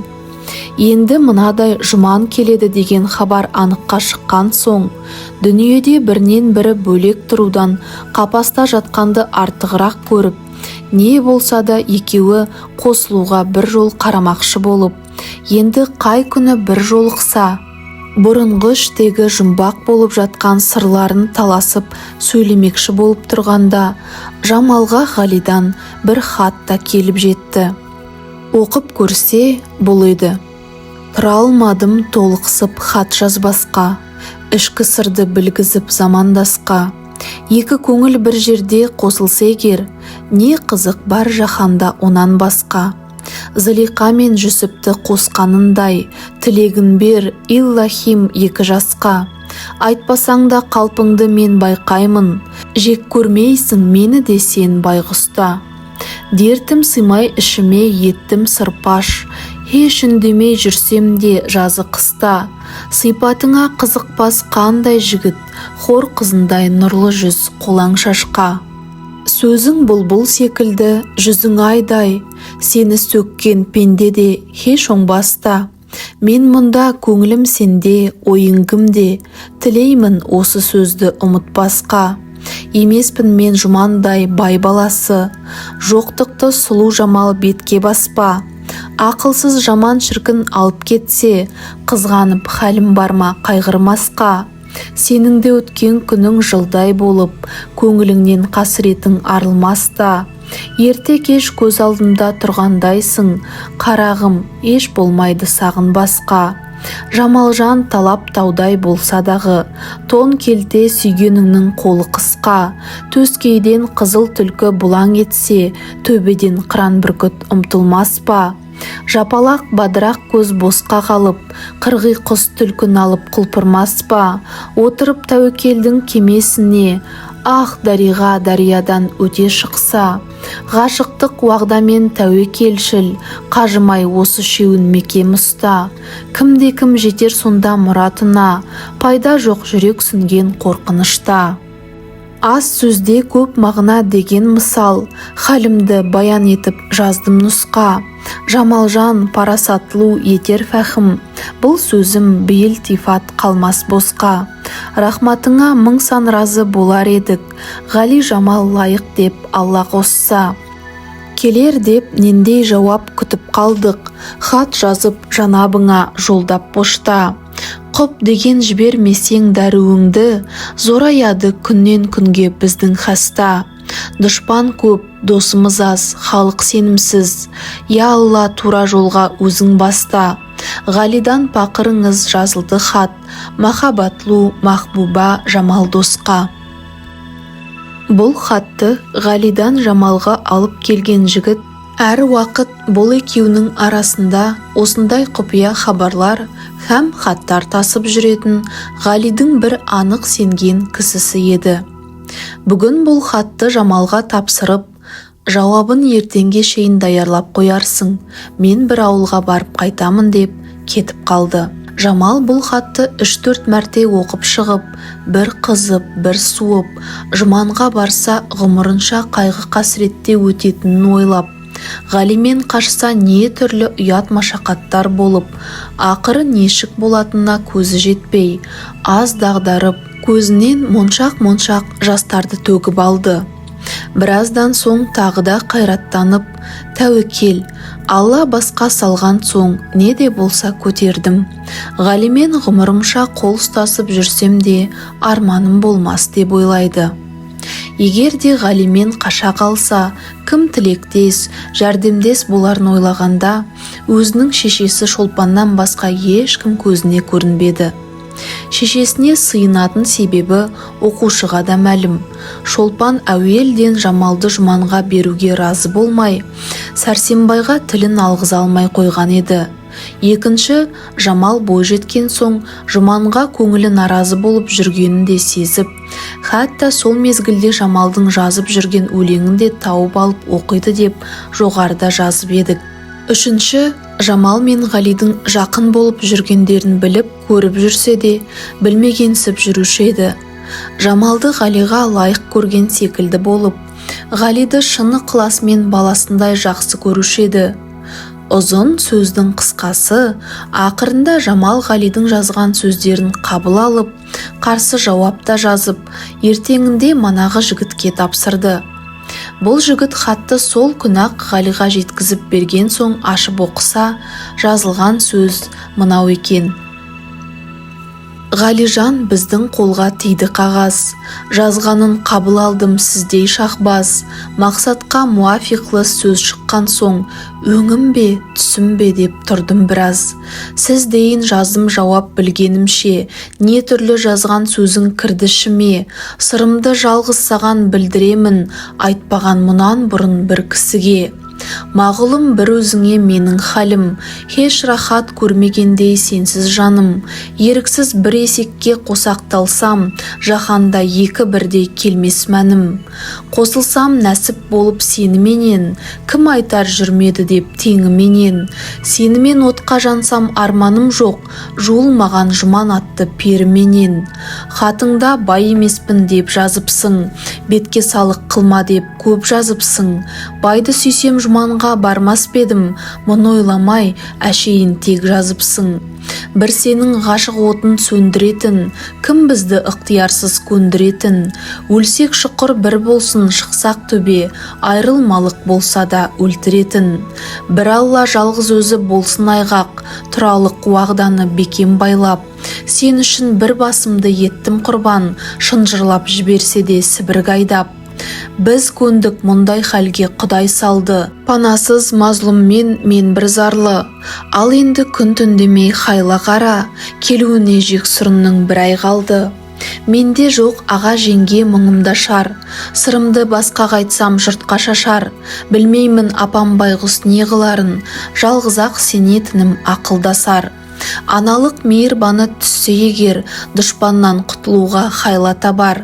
Сенбеймін еш кісіге мұнан басқа, керек атам, керек жақын ағайындар. Жан достым 4-5 күнге жолығып кет, болса да сөйлесерміз нендей рет. Өзіңде қарап жүрмей ескере бер, көңілге кіргеннен соң мұндай ниет. Келмедің 15 күндей мен көп достым, санаулы енді азғана біздің бос күн. Қайырлы сағаттарда ескергей деп, хат жазған қалам қозғап Жамал досың. Ғали бұл хатты оқығаннан кейін сол күні өзіне сенімді құрбылары Жүніс, Нұрмаш деген жігіттермен күн батқаннан түн ортасына шейін ауылдан аулақ бір оңаша жерде ақылдасқан еді. Ғали: мінеки жігіттер, бала жастан бірімізге сен деспей ойнап өскен құрб едік. Қазірде мен мынадай бір қиялға түсіп тұрмын. Айтқан сертіне қыз жетіп, мен жетпей қалсам, маған тірідей өлім ғой деп ойлаймын. Мен тәуекел деп бұл іске басымды байладым. Сендер не ақыл айтасыңдар деді. Әлгі жігіттер: оның бізге несін айтасың? Біздің сенен аянар еш нәрсеміз жоқ. Бұл заманда қыздың басында ерік бар ғой, азар болса малын алар. Кім қызды тегін береді дегеннен кейін Ғалидың қуанғаннан екі көзі жайнап кетіп, не қылса да осы іске бір өнер қайрат ете көріңдер деп, ертең тағы да ақылдаспақшы болып тарқасты. Бұл үшеуі ертеңіне һәм бас қосып, бұл жолғы мәслихаттары әуелі Ғали Жамалға барып, оңашада әбден сөйлесіп, қай күні қашатындарын уағдаласуға қаратты. Көп кешікпей, Ғали да бір күн түнде Сәрсенбайдың ауылының тұсындағы бір сайда сүйіктісі Жамалмен келешекте бірге рахат ғұмыр өткізулерінің желісін сөйлеп тұр еді. Дүниеде бұл екеу үшін бір жақтан істің ақыры нешік болады деген үлкен қорқыныш, екінші жақтан дұшпанның қолына түспей құтыламыз ба деген қуанышпен жүректері лүпілдеп, бірінің қолы бірінің мойнында болып, екі ғашық бір ойда еді. Май жұлдызы, таң қысқа, ай жарық, дүние тып-тыныш, жел жоқ. Ауа жақсы, жаңа қонған жұрт, көк орай шалғын, жапырақ гүлдердің иісі аңқып, біздің жастарды көріп тұрған жалғыз Алла. Екіншісі аспандағы ай мен жұлдыз еді. Жан жануар күндізден шаршаған секілді тынығып, жылқы жусап, қара мал күйсеп, анда-санда қой үріккенде ұйқысыз сақ төбеттің маңқылдап үргені, кемпір шалдың айтақтаған даусы ғана естілуші еді. Бұл бейшаралардың да бозбалалардан үнің өшсін деген қарғыстан басқа алғысы жоқ еді. Махаббат мүптәлесіне душар болған сұлу қыздар елеңдеп ұйықтай алмай, тастан қатты шешесі есікті құлыптап, түңілікті ашып қойғанда, әттең айдың жарығы күндізгідей, ер жігіттің қадірін қыз білгендей, қыз байғұстың басында ықтияр жоқ, есік ашып досын үйге кіргізгендей, деген бір ауыз өлеңді іштерінен ух деген күйінішті дауысқа араластырып тып жатқанын қасына барып кім көрген? Торғай шырылдап, таң белгі бере бастады. Біздің сайдағылар қысқа таңның атқанын білмей қалған еді. Жамал Ғалиға айтты: әнеу күні саған жазғаннан кейін менің өңім де бұзылып жүрсе керек. Апам оңашада қайта-қайта: қарағым, неге мұнша сарғайып кеттің? Сырыңды айт, бөтен ойың болса менен жасырма. Мен сенің біреуге қор мұқтаж болмағаныңды ойламасам, саған жамандық тілер деймісің? Деген соң, және апама сенген соң, бар сырымды сөйлеп едім. Олай болса, қарағым, бетіңнен жарылқасын. Ғалиді мен жек көрмеймін, бірақ қайтейін. Құдай тағала сені бір жаманға байластырып қойған соң деп, жылап та жіберіп, ақырында өзі бізді шығарып жібермекші болды деді. Бұған Ғали да бейхисап қуанып, екеуі ендігі жексенбіге осы сайды белгі қылып, уағда байласты. Ғали үйіне келіп, өзінің бұл іс хақында ақылдас болып жүрген құрбылармен сөйлесіп, келер жексенбіге ат сайландыра даярлана бастады. Екі досы Жүніс пен Нұрмаш Ғалиді шығарып салмаққа бұлар да даярланып, сенбі күні не болса да ертең болады деп, жас жүректері дамылсыз соғуда еді. Ғали даярланғанда Жамал да қарап жатпай, ақырғы сырын туған анасы Шолпанға айтқанның соңында Шолпан да разы болып, жол қамын ойлай бастаған еді.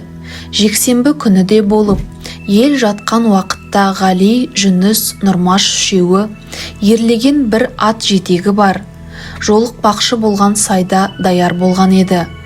Бұларға әрбір өткен минут сүрленген жылдай болып, қашан келеді деп қарап тұрғанда бүркенген екі әйел көрінді. Келсе, Жамал мен оның шешесі екен. Бұлармен Шолпан амандасып болған соң: шырақтарым, енді Алла тағала қайырлы сапарын беріп, мақсаттарыңа жеткізсін. Қайда жүрсеңдер де аман жүріңдер. Қазірде ешкім көрген жоқ, тоқтамай жөнеліңдер деп, Жамал мен Ғалидің беттерінен сүйіп, жыламсырап қоштасып, жастар аттарына мініп жөнелгенде, біраз арттарынан қарап тұрып үйіне қайтты. Шолпан кісі көзіне түспей үйіне барып жата тұрсын. Біз мезгілсіз аттанған жолаушыларымызды жолға салып жіберелік. Ғалидің достарымен ақылдасқанда, Жамалды алып барып жатпақшы жері Дуанда өзі бірге саудалас болып, несие алып жүрген Фатихолла бай еді. Қазірде ауылдан былай 5-10 шақырым шыққан соң, арттарынан қуған ешкімнің дыбысы жоқтығына көзі жетіп, тағы да ақылдасып, сол әуелгі планы бойынша 120 шақырым жердегі қалаға тартпақшы болды. Бұл түні күн шыққанша 50 шақырым жүріп, адам жоқ бір қыстауға келіп жасырынып жатты. Күн батып, ымырт жабылғанша бұларды ешкім көрмей, енді тәуекел деп таң атқанша Дуанға жетпекші болып, Ғали мен Жамал жүріп кетіп, Жүніс пен Нұрмаш елге қайтты. Ғали, Жамал қалаға саламат жетіп, Фатихолла байдың үйіне келді. Бастан аяқ оқиғаны Ғали Фатихолла байға айтқаннан кейін: Фатихолла бай әуелінде осындай қазақтың қызды жастай құда болып, біреуге беріп қоятын жаман ғадетін жек көргендігі себепті және де Ғалиді һәм тәуір көретіндігінен бұл екі мүсәпірді қабыл алды. Фатихолла бай өзінше тәуір пікірлі ғана, өзі айтқан сөзін болдыруды жақсы көретін бір татар еді. Әйда Ғали, сен берде қорқма, әлхамдулла, біздің қораға рұқсатсыз ешбір степной қырғызларын кіре алмас. Әгер да келіп скандал шығармақшы болсалар, прямо частқа заявить етіп, жел көйлерін қашытармыз, деп Ғалиді қайраттандырып қойды.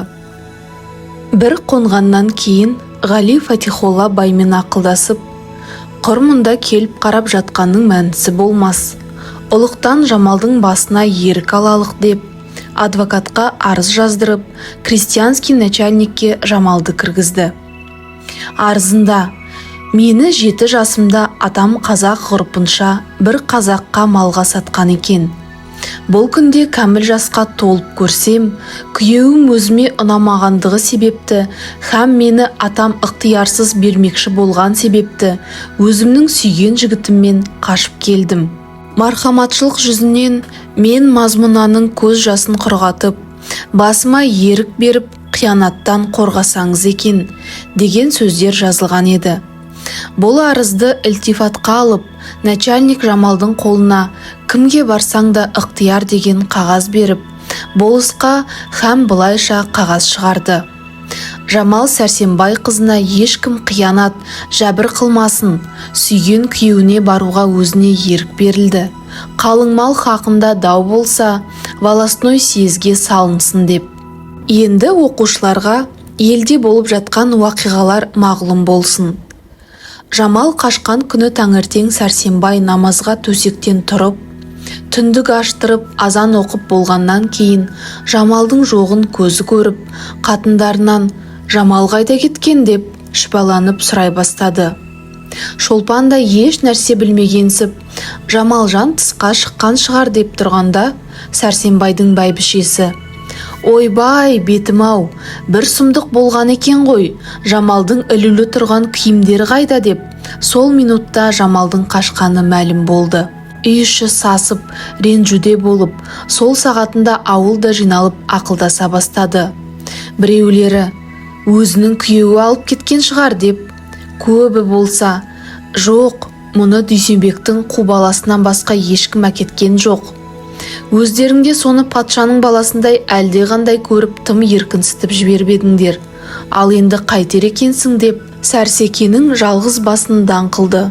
Сөйтсе де мәслихаттасып, осындай мағлұмсыз біздің баламыз, сіздің келініңіз Жамалды біреу түнде алып кетіпті. Енді не қыламыз деп Байжанға кісі жіберді. Және бір жағынан астыртын Ғалидің ауылына да кісі жіберді. Кешке таман Ғалиларға кеткен жігіт бүгін түнде Ғали, Нұрмаш, Жүніс үшеуінің жақсы аттарына мініп, үйлерінде жоқ боп шыққан хабарын алып келген соң, шүбәсіз істің анығын біліп, Байжанға екінші кісі жіберді. Мінеки, Дүйсебектің баласы алып кетіпті, ендігі ақылын өздеріңіз білесіз деп. Бұл күн осылай хабарлармен өтіп, екінші күнде Байжан 20 жігіт ертіп, бәлемнің шаңырағына қобыз тартайын деп, Сәрсенбайдың ауылына келіп түсті. Бұл өткен түнде Нұрмаш пен Жүніс те үйлеріне келіп жеткені мағлұм болып, аттары сүмектей болғаны әркімге көрініп қалған еді. Байжан істің анығын білген соң, жолдастарынан 5 кісіні түнде аттандырып, Ғалилардың ауылынан жылқы алдыруға жіберді. Һәм болысқа кісі жіберіп хат жазды. Мінеки, осындай оқиғалар болып қалды. Билеріңізді алып мұнда келіңіз деп. Байжанның барымтаға аттандырған жігіттері ат, айғыр, ту биеден 12 жылқы алып, һәм жолдан Сәрсенбайдың бір қысырағының үйірін қоса айдап барып та қалды. Күллі жиылыстың расходы Сәрсенбайдың мойнында болып, қорыққаннан бір ауыз сөз қарсы айтуға халі де жоқ еді. Хатта жан-жаққа шаптырып жатқан аттар да Сәрсенбайдікі еді. 3-4 күннің ішінде бір болыс елдегі керекті кісілер жиналып, бір үлкен съезд болды. Байжанды жақсы көргендер халық жиналған жерде: «Міне, жұрт бұл секілді тентекке тізгін беріп жібере берсе, жұрттың қойнындағы қатыны да кетер. Мұндай болмасқа тыю салып, біреудің ақ баталы жесірін қайтарып әперу керек. Біреуге болған қиянат ертең екінші кісінің басына келмей ме? Мұнымен халық арасы бұзылып, жұрттықтан шықпаймыз ба?» деп уағыз сөйлей бастады. Кешке таман іңір уақытында Байжан болыс пен писірді, осы жиылысқа келген 5 биді һәм указной молда Ахметжанды оңаша ауылдың сыртына шақырып алып: «Енді ертең не болса да бір іс қылыңыздар. Мен қазірде малға бітпеймін. Мыналардың бізге барып қалған 10 жақсы жылқысы бар. Бұл мал менің жауыма қайтарылып берілгенше өздерің олжа қылыңдар. Мен кешіктірмей сатып жіберемін. Сіздер бір жолға менің намысымды жоқтап, не дегенімді істеп беріңіздер» деді. Бұлар да олжа деген сөздің қарасын көрген соң мұрттарынан күліп: «Енді қалай қыл дейсіз?» деп сұрады. Байжан айтты: «Сіздер әр қызметтің басындағы кісілерсіз. Мінеки, болыс пен писір ұлық жағынан бұл туралы нендей іс болса да дұрыстап тұрар. Билер, ертең Сәрсенбай Дүйсебектердің мұнан сұрайтын жылқыларын отказ етіп, қыз бен жігітті шығарып жіберген 2 жігітті соларды тауып әкелуге міндетті қылыңыздар. Тауып әкелмесе, түрмеге отыруға бұйырыңыздар. Ал Ахметжан молда, сіз бұл қыз бен біздің Жұман екеуіне алып қашудан 10 күн бұрын неке оқылған еді деп книгеңізге жазып, бізге куәлік беріңіз» деді. «Сіз мұндай жұмысты болып тұрғанда өтірікке де болса кіріспей болмас» деп разы болысты. Сол жерде Байжан қалтасынан суырып, әрқайсысына 50 теңгелеп 400 теңге ақша берді. Бұл түн өтіп таң атты. Болыс билер повеске жазып, Ғалидың атасы Дүйсебекке һәм Нұрмаш пен Жүніске шақырушы кісі жіберді. Бұл үшеуі де хабар тиген соң бармай қалудың лажын таба алмай, өздеріне қараған атқа мінер кісілерін алып, Саумалкөл басындағы құрылған съезге келіп жетті. Тістерін қайрап отырған болыс пен билер 1 сағат кешіктірмей тексеріп қолға ала бастады. Екі жағынан сұрастырып келгенде, қыз алып қашқан жағы: «Енді біз қолмен істедік, мойынмен көтереміз ғой. Бір тентектің мұндай ел арасын айырып сөзді қылғанына өзімізде ренжиміз. Жолымен мал беруге разы боламыз» деді. Байжан мына сөзді естіген соң тас талқан болып: «Мен өзім ат жалын тартып мінгелі мұндай қорлық көргенім жоқ. Бүгін Қарынбайдың малын берсең де бітпеймін. Жесірімді әкеп бер. Болмаса мәймөңкелеген былшыл сөзің керек емес» деді. Билер де: «Байжанның сөзі дұрыс, Байжан жөн айтады» деп мақұл қойды. Билер Жүніс пен Нұрмаштан сұрады: «Сендер Ғалиді шығарып салғандарың рас па?» деп. Бұлар мойнына алып: «Жаны бірге құрбы болған соң шығарып салғанымыз рас» деді. Билер оңаша үйге писірді алып барып, биліктерін жазып, қайтып келіп естірді. Жұман Байжанұлының некелі қатыны Жамал Сәрсенбай қызын ықтиярсыз Ғали Дүйсебек баласына шығарып беріп жібергені үшін Дүйсебек, Жүніс, Нұрмаш үшеуі 1 айдың ішінде тауып беруге міндетті болады. Егер тауып бермесе, әрқайсысы 2 айдан түрмеге отырады деп мағлұм етті. Жауапкер жағы: «Бұл некелі қатын дегеніңіз қалай?» деп сұрасып еді. Билер: «Шариғат бойынша ижап қабыл болған соң бәрібір неке емес пе?» деген болды.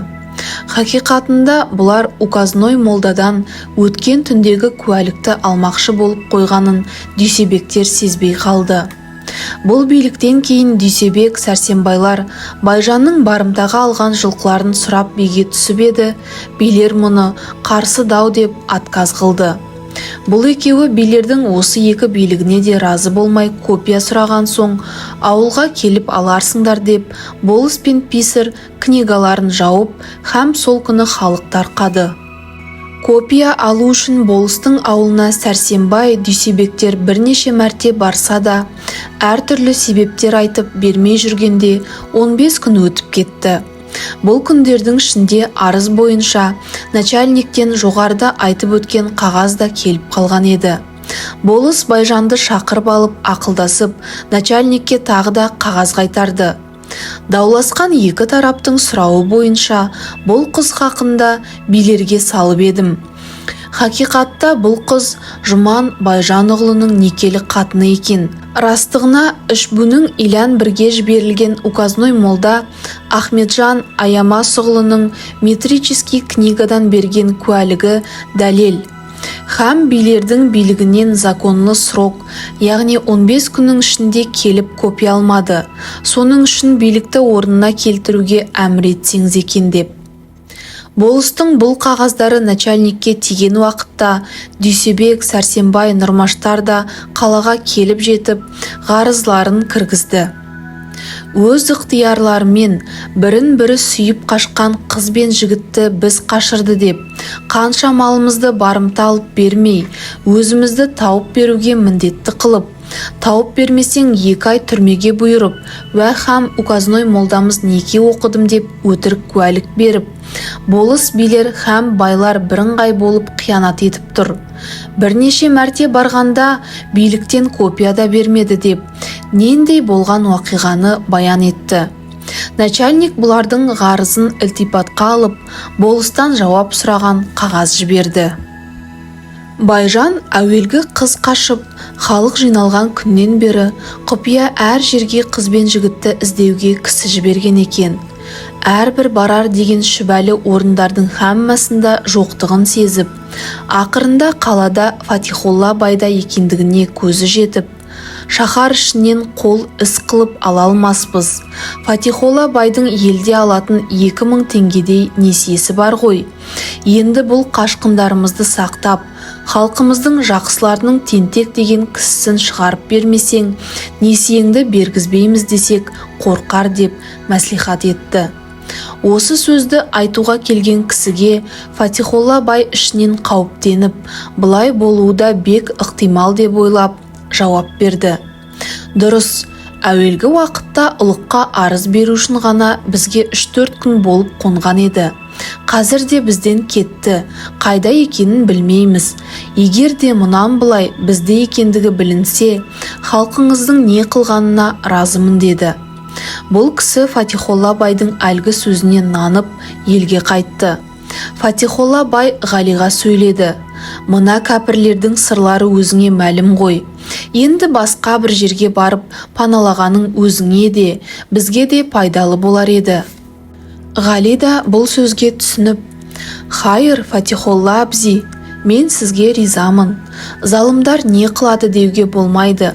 Олай болса, мұнан 3 шақырым жерде атамның нағашысы бар, сонда барайын» деп, ертеңіне жүруге даярланды. Ғалидің өзінде жегуге 2 ат бар еді. Фатихолла бай арба, сайман, хам 50 теңге ақша беріп, қаладан шығарып салып, қайырлы сапар деп дұғада болып қалды. Ғали да, Жамал да өздерінің ата-анасынан айрылғандай болып қимай, жылап айрылысты. Ғали әуелден ноғайша киініп жүретін. Хам Жамалды да ноғайша киіндіріп, шәлі бүркендірген соң, жолда көрген кісілер шүбәсіз ноғай деп біліп, бұлардан қауіптенбей, көңілдері шаттанып, оңашада ойындағы сөздерін сөйлесті. Ғали сұрады, егер жаман айтпай жақсы жоқ, өстіп жүргенде қолға түсіп, сені менен айырып әкетсе қайтер едің, көніп кетер медің деді. Жамал, Құдай сақтасын, не айтасың, жаным сенің жолыңда құрбан, сенен тірі айырылғаннан өлім маған көп артық деді. Бұлар бұл секілді сөзбен келе жатқанда, сәске түс болып, жолшыбай ағаштарды аралап бір көлдің жағасынан өтті. Маңайында ел болмағанға бұл көлде неше түрлі қаз, аққу, ғайыр құстар бейқисап көп еді. Атырабындағы жердің хәммәсі тамылжып кілем төселгендей болып, желсіз күнде көл айнадай жарқылдап, алыстан сағымдар мұнарланып, біздің 2 ғашық біраз тамашаға қалып келе жатқанда, Жамал ойына бір нәрсе түсіп кеткендей ән салып, мына өлеңді айтып жіберді. Ғаламды 18 мың жаратқан хақ, көп беріп біреуге мал, біреуге бақ. Біреуді ғалым, біреуді залым еткен, біреуді мұңлы жараттың, біреуді шат. Тамаша аспан менен жер қандай, зеңгір тау, дария шалқар көлі қандай, орман тоғай гүлденген бақшалары, пайдаланған бұлар мен елі қандай. Көзім тоймас қарасам тамашасын, қисабына ми жетпей адасасың. Заң түзеп, закон жайып, патша отырып, қараған ғаділдікпен қарашасын. Таласқан аспан менен таулар биік, мекендер аю, қасқыр, марал киік. Ұжмақтың шешмасындай бұлағына, кетпей ме қарап тұрсаң іштен күйік. Аспанда ай мен жұлдыз күні қандай, қалғыған мұнарланып түні қандай. Суда балық, көлде құс, тоғайдаңдар, шулаған неше түрлі үні қандай. Жаннаттай тамашалы жазы қандай, келетін ұшып аққу қазы қандай. Ескеріп өткен күнді кәрілері, жастардың және де айтқан назы қандай. Сықырлап келіп қалған қысы қандай, қар жауып су қатырған мұзы қандай. Берген соң Алла қуат жан сақтарлық, жүреді мақұлықтар үсік алмай. Біз ғаріп сол панаңда саялаған, дұшпандар рақымсыз аямаған.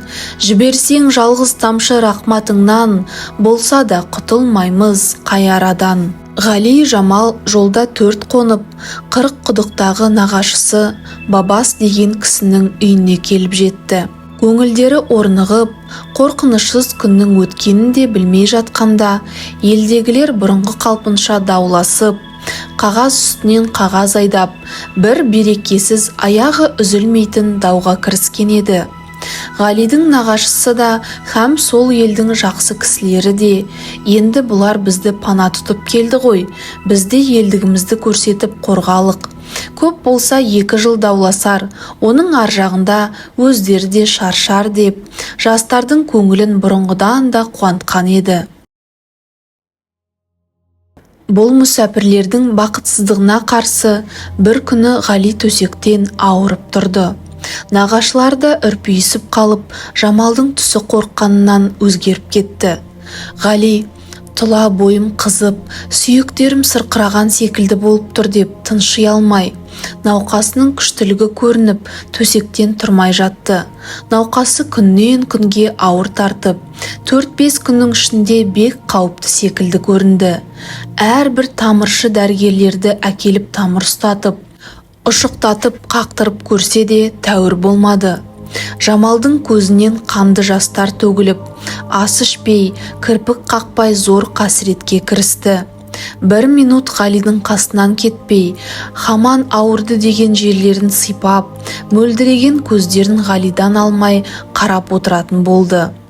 Екеуінің қасында кісі жоқ уақытта, менің бақытсыздығым өз басымнан асып, кесапаты саған да тие бастады. Ақыры қайырлы болсын деп, Жамал Ғалиді құшақтап, жылап талушы еді. Ғали, жылама, Алла сақтар, жазылармын, қазынасы кең бір сағатын жіберер деп, өзінен де Жамалдың көңілін жұбатушы еді.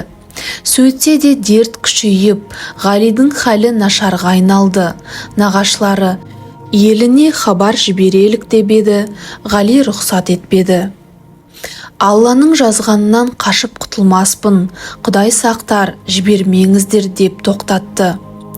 10 күнде науқасы сонша ауырлап, хәтта арыздаса бастады. Жамал бейшара қияли болған кісідей, бағзы уақытта басы айналып, талып та қалып Ғалидан, мен енді қайтемін, сенен қайтып қаламын, сенсіз дүниеде мен не боламын деп, неше мәрте сұраса да Ғали Құдайға тапсырдым дегеннен басқа еш жауап айта алмады. Барлығы 13 күн ауырып, бейсенбі күні түс кезінде жаңа гүл шашып келе жатқан бақшадай жанып тұрған жас ғұмыр сөнді. Алла рахмат тілесін. Жұма күні халық көп жиналып, жаназа оқып, Көкен моласы деген зиратқа апарып қойды. Ғали жан тәсілім қылғаннан бері Жамал ессіз болып жатқан еді. Нағашылары да үлкен уайым қылып, бір сапар бізге мұндай жұмысты болып келгенде, бейшаралар бүйтіп қалды, қолымыздан өлтірген секілді болдық-ау деп, өздері ақылдасып, естіртіп, һәм хабар айтуға кісі жіберді. Хабаршылар Ғалидің үйіне, Жамалдың үйіне кісі салып естіртті.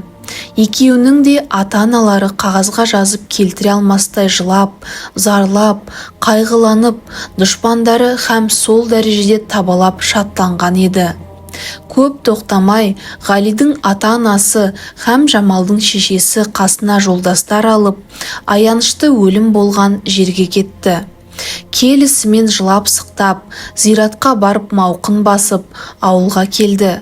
Жамал бейшара аз күннің ішінде сүзектен тұрған кісідей болып, келген ата-аналарымен жылап көрісуге де халі келмеді. Жамалдың шешесі: «Жылама балам, бақытсыздығыңнан көр. Құдай жазбаған, обалың бізде секілді. Әуелде қазақшылық қылмасақ, мұндай іске себеп болған секілді болар ма едік? Тентектік қылсаң да, теңіңді тауып едің. Алла лайық көрмеген соң, жылағаныңмен нейін еді?» деп бірсыпыра насихат айтты.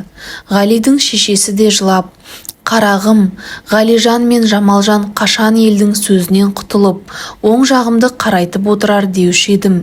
Ол тілегіме Құдай жеткізбеді» деп, сөздің аяғын бітіре алмай, еңкілдеп жылап жіберді. Бұлар 3 күн қонып, қайтатын күні Ғалидің зиратына дұға қылмақшы болып келген еді. Молда Құран оқып болған соң, Жамал Ғалидің қабірінің басын құшақтап отырып, көзінен жас ағызып сөйледі: «Ғали, Ғали, бақытсыз Жамалың қасыңа келіп тұр. Алла тағала маған сенің қабіріңді көрсеткенше мені алғаны жақсы болатын еді. Бірақ бұйрықсыз жан шықпайды екен. Дүниеде бірге рақат ғұмыр өткерермін. Ғали тұрғанда еш жаманға қор болмаймын дегенім тәкаппарлық екен. Алла қабыл етпеді, үмітім кесілді. Ғали, қып-қызыл шоқтың ішіне тастап, алыс сапарға жөнелдің. Өзің үшін қайырлы болсын. Мен сорлың, кеудемде шыбын жаным барда сені ұмытпаспын. Қош жаным, Ғали, бір мен үшін мейірбан ата-анаңды да көре алмай, қолдарынан топырақ салғыза алмай кеттің. Кеш жаным. Алла тағала ақиретте қосылуға несіп тілесін. Сол уақытта ғана көрген қасіретім бір сағаттай болмай ұмытылар. Мен сорлың, опасыз дүниеде қонақтай алмай адасып қалдым. Қош жаным». «Қош» деп Жамал талып кетті. Зират басындағы халық Жамалға су бүркіп, кішкене тәуір болған соң алып қайтты. Сонда да Жамалдың есі бүтін кірмей, әлденедей мағынасыз сөздер сөйлеп келе жатты. Зираттан қайтқан соң бабастың үйіне келіп, енді жолаушылар қайтпақшы болды. Ғалидің ата-анасы үйіне кетіп, Жамалдың шешесі Жамалды өз үйіне алып қайтты. Жамал үйіне келіп тұрған соң, күннен күнге уайым қайғысы артып, жаман болып, адам баласы аярлықтай жүдеді. Байжандар істің ақыры мұндайға айналған соң, енді қайда барар дейсің деп, дауды да көп қозғамай тыныш жата берді. Жамал өз үйінде 1 ай тұрғаннан кейін, Байжанға да Сәрсенбайға да бірдей көлденең ағайындар дәллалат қылып Байжанға: «Енді келініңізді алдырыңыз, пәлен түген деген кек қылмаңыз. Әуелден еш кінәңіз болмаған соң Алла тағала жақ болып, ақыры мұндай болды ғой» деп, һәм Сәрсенбайға да: «Енді сізде балаңызды әуелі разы болған жеріңізге беріңіз» деп насихат айтты. Бұл сөзге екі жағы да разы болды. Шолпан қызынан сұрады: «Қарағым Жамал, жұрт мынандай деп жатыр, енді қайтеміз?» деп. Жамал: «Апа, енді мен үшін жаманатты болмаңыз. Маған енді Ғали болмаған соң бәрібір. Суға батырып, отқа жандырса да ықтияр бере беріңдер. Алла тағала менің маңдайымды ашайын десе, Ғалиді мұндай қылмас еді» деп қасіреттеніп, мұңлы дауыспен жауап берді. Жұман мырза Жамалды өзі келіп алуды намыс көрген соң Байжанның қатыны келіп алып кетті. Бір күндерде Жамал кәміл бақытты бір қыз болып, жұрттың аузына ілігіп, құрбысының алды болып жарқылдап жүрген дәрежеден түсіп, ақырында мұндай қадірсіз, мұндай кемшілікке душар болып, барымтаға түскен малдай біреуден біреу алып жүргенін көрген халықтан Жамалды аямаған жан қалмады. Жиын той болғанда көлге қонған аққудай көрінетін Жамалды енді көрген кісі танымай қалатын болды. Жамалды Байжан үйіне келтіргеннен кейін болыс арқылы қағаз жазып ұлыққа білдірді. Құдай қазасы болып Ғали Дүйсебек баласы опат болғаннан кейін билердің үкімі бойынша ата-анасы Жамалды алып келді. Жамал да енді бұрынғы күйеуіме разымын деп қол қойып подписке берді.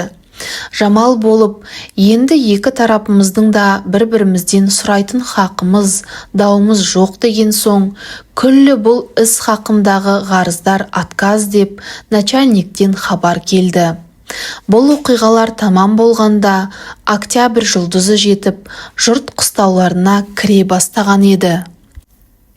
Жамалдың еш уақыт ойынан Ғали кетпей, бір минут көңіл ашып, езу тартып күлмеуші еді. Ешкіммен сөйлеспей, сөйлеген кісінің сөзін ұқпай, я естімей, біртүрлі диуана кісідей болып жүрді. Жұман ерегісіп, бұрынғыларынан алдына келтіремін дегенсіп, не сөйлесе де ұрсып, боқтап, бағзы уақытта түртіп, түйіп қалып, қорлап жүрді. Байжан мен қатыны Жамалды шын ықыласымен жақсы көрмей, баласына ақыл айтып, көп тоқтатпаушы еді. Жамалдың үстіндегі киімі бек нашар болып, бағзы уақытта көздерінің алды көгеріп те қалып жүргенде, Жамал бейшара кісі көзіне көрінгенде жерге кіріп кете жаздаушы еді. Соңғы күндерде Жұманға ақыл айтушылар да болып, һәм Байжанның өзі де, енді балам жетер, қашқан жауға қатын ер деп, көп қоқақтай берме, десе де құлағына кірмеді. Жамалға жаны ашып, көріне болысатын кісі болмай, жалғыз қолынан келгені оңашада зарланып жылау ғана еді. Осылай қыстың 1-2 айы өтті. Жамалдың көрген қорлық, кемшілігін мұсылман баласына бермесін деп айтарлыққа лайық болып, тұрса аяққа, отырса басқа ұратын болды. Нендей ұрып соғып қинаса да, Жамал бір сөз қарсы айтып көрген жоқ еді. Бір күні Жұман тағы да бір себепсіз боқтаған соң, Жамал шыдай алмай, мені өлтіретін болсаң бір жола өлтір, әйтпесе өзі күйіп жүрген жанымды күйдірме деді. Жұман мына сөзді ести салып, я, сенің сүйіп болған байыңның күйігі басылмай жүр екен ғой, мен сенің күйігіңді басайын деп, сол жерде тұра салып кеудеге тепкілеп, Жамалды талдырып тастады. Бұлардың үстіне Жұманның шешесі келіп айырып алып, Жұманға ұрсып, енді сен кісі өлтіремісің деп үйден шығарып жіберді. Жамал 1 сағаттан кейін есін жиған соң, ақырғы ақылын жиып, мен бүйтіп жүріп тіршілік қыла алмайды екенмін. Мұнан да бұл иттің қолынан өлгенше басқа жаққа кетіп өлейін деп ойлады. Жамалдың бармақшы болып ойлағаны қаладағы Фатихолла бай еді. Әйтеуір онда жетсем, біреудің самаурынын қайнатып, қызметін қылсам да қор болып, халық көзіне көрінбес едім деп. Осылай ойлап жүргенде күн де батып, түн болып елде жатты. Жамалдың бұл ойлағанына қарай осы түні Байжанның ерттеулі аты таң асып тұрған еді. Жылырақ киімін киініп, ептеп шығып, Жамал әлгі атқа мініп, үлкен жолмен құтқардың ба Құдай деп жөнелді. Жамалдың ісі әуелде теріске басып келе жатқанмен, бұл сапарда істің сәті болмайтұғын белгісі көріне бастады. Жамал шыққан уақытта азырақ жаяу борасын бар еді. Жамал 20 шақырым шыққан уақытта боран көтеріліп, жол көрінбей қалды. Бара-бара боран әбден күшейіп, алды-артын орап алды. Қорқыныштың не екенін һәм жан-тән рақатын ұмытқан Жамалдың ойында Ғали ғана болып келе жатқан уақытта аты бір жерге келіп тұрып қалды. Сол уақытта ғана байқаса, ат әлде қашан жолдан шығып кетіп, бір қалың омбы қарға тоқтаған екен. Атты кейін бұрайын десе, екі қолы қатып қалып, тізгінді ұстауға келмей, тоңып, һәм күллі денесінің қалтырағанын сезді. Жамал бар күшін жинап алып, атын бұрып жүрген болып еді, еш нәрсе көрінбей, жол табылмайтын болды. Осылай адасып, түн ортасына шейін жүріп, өзі әбден жаурап, не болғанын білмеске айналды. Тым болмаса аттан түсіп, жаяу жүрсем жылынар ма екенмін деп түсіп жүріп көріп еді, қалың қарға жығылып тұрып жүре алмай, бір жерге келіп бір жола құлады. Күндізінде мініліп жүріп, түнде һәм болдырған ат Жамалдың қасынан ұзамай тұрып қалды. Жамал да жан ұшырып, тұла бойы қызып бара жатқан секілді болып, үстіндегі киімдерін әр жерге шешіп лақтырып, бар даусымен «Ғали, Ғали, қиналды жаным, қайдасың?» деп ақырғы тіршілігінің минуты осы болып, бір ояздай елге әңгіме болған сұлу Жамал мақсатына жете алмай, жапан далада, декабрьдің рақымсыз боранды түнінде жан тәсілім қылды.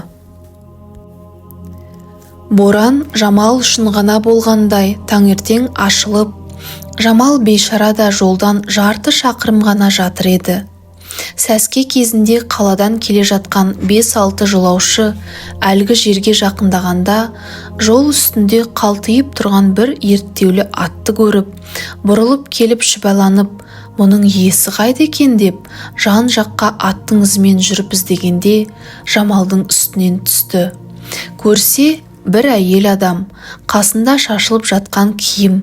Сол жерде жолдастарының бірін жақын жердегі ауылға шаптырып, өздері күтіп тұрды. Бұлар қарап тұрмай, бұл кім екен, не қылған адам екен деп тани алмай тұрғанда, біреуі, мұның қалтасында не бар екен деп, шапанының қалтасына қол салғанда, қарындашпен жазылған бір қағаз шықты. Оқып көрсе, бұл Байжанның келіні Жамал екен. Бұл қағазға Ғалиді жоқтап, һәм басына келген зарын жазған екен. Елден кісі келіп, Жамалды Байжандарға апарып берген соң, ертеңіне бауыры суық қара жерге тапсырды. Манағы Жамалдың қалтасынан шыққан қағазды жолаушылар өздері оқып, һәм солай деп мәнісін айтып, елдеріне таратқан еді. Сондағы Жамалдың Байжанның үйінде жазып жүрген зары мынау екен. Қыздың құны 5 байтал, сатылып кетті базарға. Басымнан кешкен уақиға, емес пе лайық жазарға. Жаны ашыған шахбазлар, ала жүрсін назарға. Рақимлы пенде ғаріпке, нақақтан ор қазар ма? Мехрибанлы атамыз, қарамай берді ажарға. Теңіне барған қыз болса, мендей жүдеп азар ма? Көрмеді Алла лайық, Ғали сынды сабазға. Көрген түстей күн өтті, болған соң солай әзалда. Қуанышыңды көрсетіп, тартқызған қайғы жазаңда. Қараңғыда қалдым мен, шам шырақ сөнген заманда. Ғалидан қалып не болдым, жетпеді менің қазамда. Ішіме түсті ыстық дерт, қайнаған судай қазанда. Бұзылды күлкі, түнгі ұйқы, тілеймін хақтан азанда. Махшар күні болғанда, қосуға Алла жазар ма? Арасында екі оттың, мені Алла қор еттің. Ғариптің көңілін мұңайтып, дұшпанды шадлы зор еттің. Алтын гауһар асылды, жерге көміп жоқ еттің. Аспахани қылышты, жастып фәлші бор еттің. Жамал қыздың дауы деп, саумал көл басын топ еттің. Рахматың мол құдайым, масқара мұнша негеттің. Тоты құс едім бақшада, қара құсқа жем еттің. Хан қызындай басымды бір жаманға тең еттің. Ботасыз нардай боздатып, мінеки мені еңіреттің. Қаһарыңды жіберіп, тең құрбымнан кем еттің. Мұндай зарлы қылғандай, мен бейшара не еттім? Жыладым зарлап, Ғали жоқ, ісіне көндім құдіреттің.